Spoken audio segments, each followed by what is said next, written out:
सुनती हूँ नगर में बीमारी फैल रही है, पर उसके पति चुपचाप धुएं के कारण कड़वी हो जाने वाली अपनी आंखों को रुमाल से मलते चले आ रहे थे। शांति ने फिर कहा, हमारी अपनी गली में कई लोग बीमार हो गए हैं। परसों ट्रेंडी चमार का लड़का निमोनिया से मर गया। तभी शाल में लिपटा लिपटा बच्चा हल्के हल्के 2 बार खांसा और शांति ने उसे और भी अच्छी तरह शाल में लपेट लिया। उसकी बात को सुनी अनसुनी करके उसके पति ने कहा, आज बेहद परहेजी की है, पेट में सख्त गड़बड़ी हो रही है। घर आकर शांति ने जब लड़के को चारपाई पर लिटाया और मस्तक पर हाथ फेरते हुए उसके बालों को पिछली तरफ किया तो वह चौंक कर पीछे हटी। उसने डरी हुई निगाहों से अपने पति की ओर देखा। वे सिर को हाथों में दबाए नाली पर बैठे थे।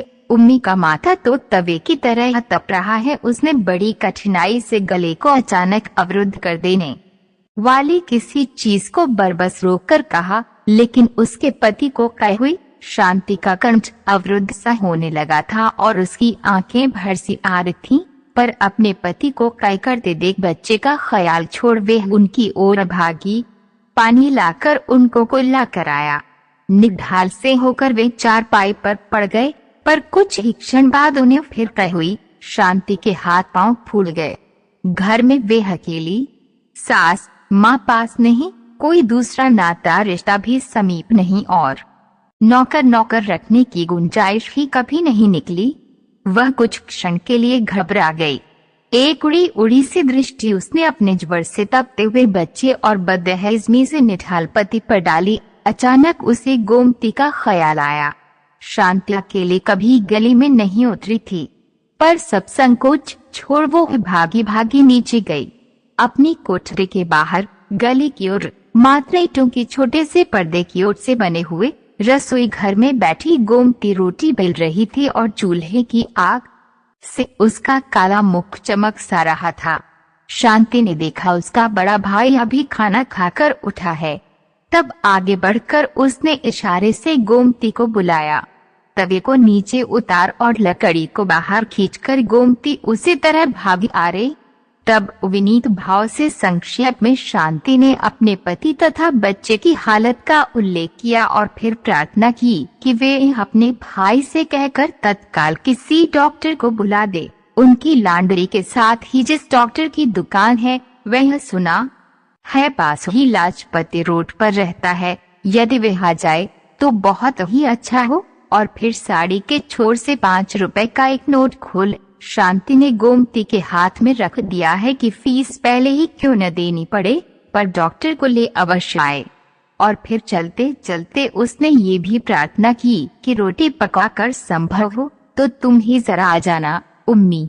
शांति का गला भर आया था। गोमती ने कहा था, आप घबराएं नहीं, मैं अभी भाई को भेज देती हूँ और मैं भी अभी आ रही। और ये कहकर वे भागती सी चली गई थी। शांति वापस मुड़ी तो सीढ़ियां चढ़ते चढ़ते उसने महसूस किया है कि शंका और भय से उसके पांव कांप रहे हैं और उसका दिल धक धक कर रहा है। ऊपर जाकर उसने देखा उसके पति पर से उतर रहे हैं। हाथ में उनके खाली लोटा है। चेहरा पहले से भी पीला हो गया है और माथे पर पसीना छूट गया है। शांति के उड़े हुए चेहरे को देखकर उन्होंने हंसने का प्रयत्न करते हुए कहा, घबराओ नहीं, सर्दियों में हैजा नहीं होता। शांति ने रोते हुए कहा, आप ऊपर क्यों गए, वहीं नाली पर बैठ जाते। किंतु जब पति ने नाली की ओर और फिर चारपाई पर पड़े हुए बीमार बच्चे की ओर इशारा किया तो शांति चुप हो गई। उसने पहले सहारा देकर पति को बिस्तर पर लिटाया, फिर नाली पर पानी गिराया, फिर दूसरे कमरे में बिस्तर बिछा बच्चे को उस पर लिटा आ रही। तभी गोमती आ गई। खाना तो सब खा चुके थे। अपने हिस्से का आटा उठा, आग बुझा, वह भाग आ रही थी। शांति ने कहा, मैं उम्मी को उधर कमरे में लिटा आ रही हूँ, मुझे डर है उसे सर्दी लग गई है। सांस उसे और भी कठिनाई से आने लगी है और खांसी भी बढ़ गई है। निचली कोठरी में पड़े हुए पुराने लिहाफ से कपड़े ले लो और अंगीठी में कोयले डाल उसकी छाती पर जरा उससे सेंक दो। इनके पेट में गड़बड़ है। मैं इधर इसका कुछ उपचार करती हूँ, कुछ नहीं तो गर्म पानी करके बोतल ही फेरती हूँ। गोमती ने कहा, इन्हें बीबी जी को हाजमे की चीज दो।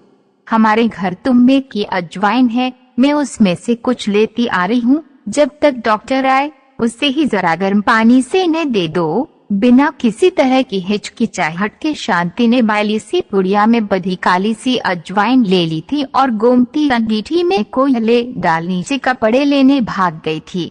बाहर शाम बढ़ चली थी। वहीं कमरे के अंधेरे में बैठे बैठे शांति की आंखों के आगे चिंता और फिक्र के वे सब दिन रात फिर गए।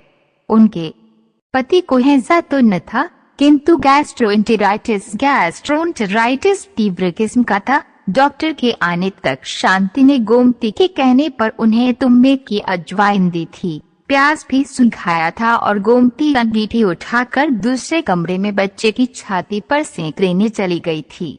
डॉक्टर के आने पर मालूम हो गया था कि उसे निमोनिया हो गया है और अत्यंत सावधानी की आवश्यकता है। शांति अपने पति और अपने बच्चे दोनों की एक साथ कैसे तीमारदारी करती, उसने अपनी विवशता से गोमती की ओर देखा था, पर उसे होंठ हिलाने की जरूरत न पड़ी थी। बच्चे की सेवा शुश्रूषा का समस्त भार गोमती ने अपने कंधों पर ले लिया था। शांति को मालूम भी न हुआ था कि वे कब घर जाती है, कब घर वालों को खाना खिलाती है या खाती है, या खिलाती खाती भी है या नहीं। उसने तो जब देखा उसे छाया की भांति बच्चे के पास पाया। कई दिन तक एक ही जून खाकर गोमती ने बच्चे की तीमारदारी की थी।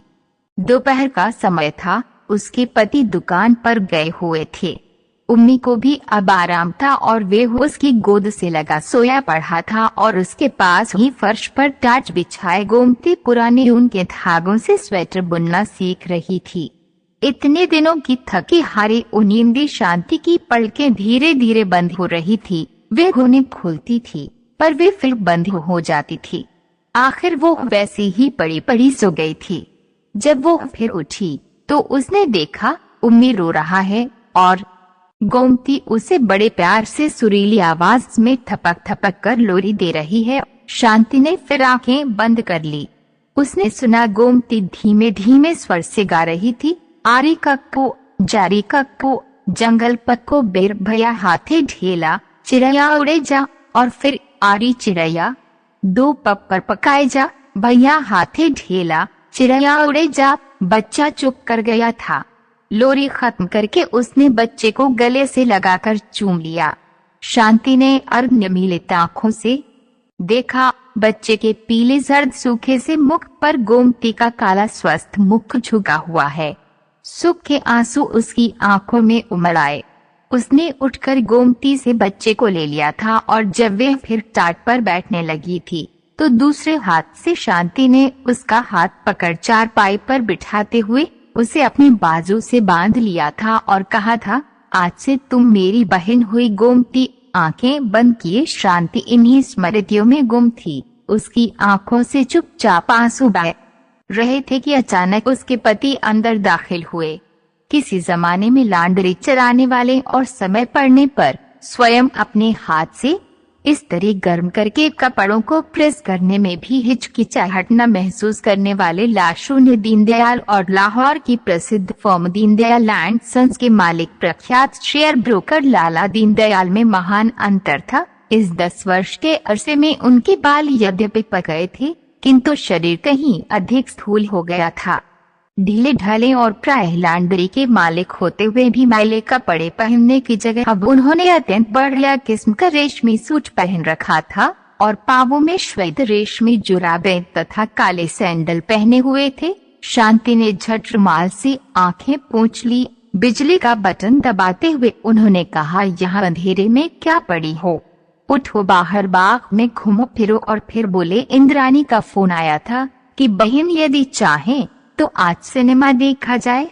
बहन दिल ही दिल में विचार से शांति मुस्कुरा रही और उसके सामने एक और काली कलूटी सी लड़की का चित्र खिंच गया जिसे कभी उसने बहन कहा था, किंतु प्रकट उसने सिर्फ इतना कहा, मेरी तबीयत ठीक नहीं। मुंह फुलाए हुए लाशू ने दीनदयाल बाहर चले गए।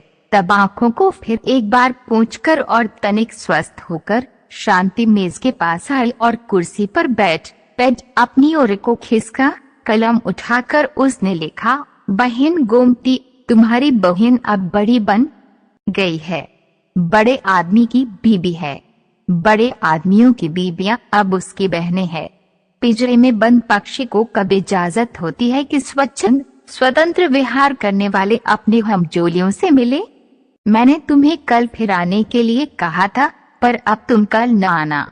अपनी इस बंदिनी बहन को भूलने की कोशिश करना। शांति। इस बार उसने एक पंक्ति भी नहीं काटी और न कागज ही फाड़ा। हाँ, एक बार लिखते लिखते फिर आंखें भर आने से जो एक दो आंसुओं की बूंदें पत्र पर अनायास ही गिर पड़ी थी, उन्हें उसने ब्लैटिंग पेपर से सुखा दिया था। फिर पत्र को लिफाफे में बंद करके उसने नौकर को आवाज दी और उसके हाथ में लिफाफा देकर कहा कि महिला स्ट्रीट में पूर्वियों के मंदिर के पुजारी की लड़की गोमती को दे आए। और फिर समझाते हुए कहा, गोमती कुछ ही दिन हुए अपनी ससुराल से आई है। पत्र लेकर नौकर चला ही था कि शांति ने उसे फिर आवाज दी और पत्र उसके हाथ से लेकर फाड़ डाला।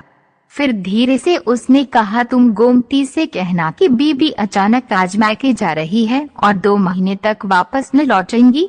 ये कहकर वे फिर खिड़की में जा खड़ी हुई और अस्त हो जाने वाले सूरज के स्थान पर ऊपर की ओर बढ़ते हुए अंधेरे को देखने लगी। बात इतनी ही थी कि आज दोपहर को जब वे ब्रिज खेल रहे थे, तब नौकर ने आकर खबर दी थी कि महिलाल स्ट्रीट के पुजारी की लड़की गोमती आई है। तब खेल को बीच ही में छोड़कर और भूलकर कि उसके पार्टनर राय साहब लाला बिहारी लाल है, वह भाग गई थी और उसने गोमती को अपनी भुजाओं में खींच लिया था और फिर वह उसे अपने कमरे में ले गई थी। तब दोनों बहुत देर तक अपने दुख सुख की बातें करती रही थीं।